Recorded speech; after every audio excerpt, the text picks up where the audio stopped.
he managed to bag himself such an amazing husband. Whichever way he looks at it, he and Giles are leagues apart. While Giles is sexy and charismatic, Ted is sweet and shy.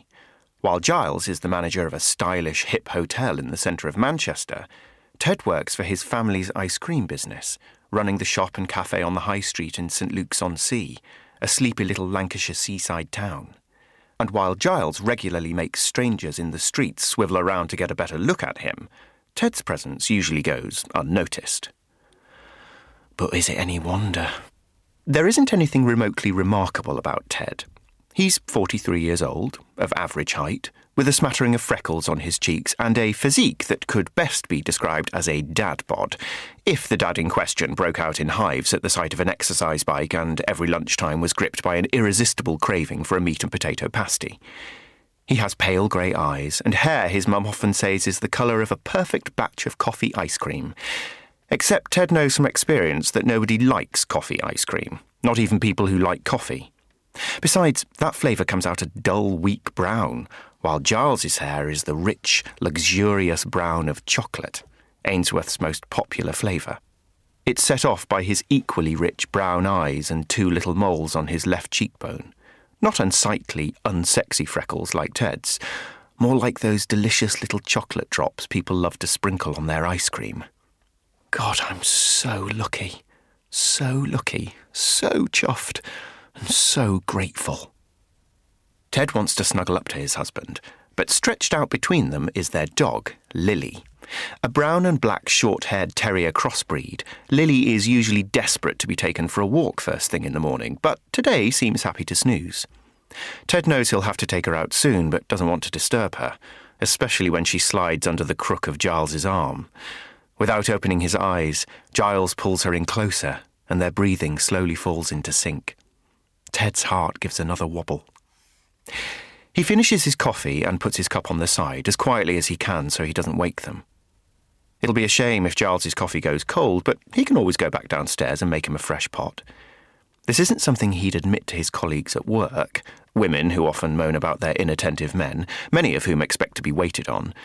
But Ted actually likes waiting on Giles. How could I not, when he looks like this? Ted wants to take a picture, but his phone is on the opposite side of the room on top of the chest of drawers. Giles's, on the other hand, is resting on the duvet. He grabs it, flicks up the camera, and snaps off a few pics. He goes into the photo album to see how they've turned out and starts swiping through. They're lovely. So lovely he considers having one of them printed and put in a frame or using one as his screensaver. Then he accidentally swipes too far and stumbles upon a picture he didn't take. Wait. What's this? It's a picture of a man he doesn't recognise. He swipes again, and the man's clothes disappear. Shit! He swipes one more time and is confronted by the sight of the man's genitals. What the hell?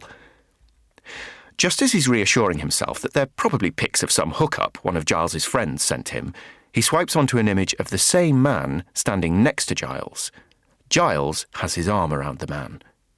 Their cheeks are pressed together, and Giles has a big smile on his face. The sight rips at Ted's heart. He drops the phone onto the bed as if it's on fire. Shit! What am I supposed to do?